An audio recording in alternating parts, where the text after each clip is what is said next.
দেখুন সবাইকে, আমার বলবার অনেক কিছু আছে। সংক্ষিপ্ত করার কথা, আমি খেই হারাচ্ছি আমি কোনটা বলবো আর কোনটা বলবো না, সেটা আমার ঘৃণা। আজকে আমার কিছু প্রশ্ন আছে সবার কাছে, দেশবাসীর কাছে তো করব না, যাদের কাছে করবার তারা বুঝে নেবেন। আমি ইতিহাসের শিক্ষক না, কিন্তু ইতিহাস জেনে বড় হয়েছি।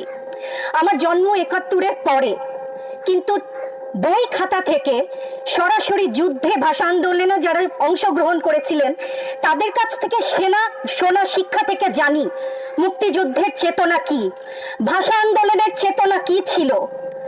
মুখের ভাষা বাংলা বলতে পারি, সেই জন্য বোধহয় ভাষা আন্দোলনের শহীদরা শহীদ হননি। আমার কথা আমি বলতে পারবো না, আপনি তুলে নিয়ে যাবেন। প্রতিবাদ করতে পারবো না, ভিন্ন মত প্রকাশ করতে পারবো না, আপনি আমাদেরকে রাজাকার বলে গালি দিবেন। রাজাকার শব্দটা প্রকাণ্ড একটা গালি, যাকে তাকে দেবেন না।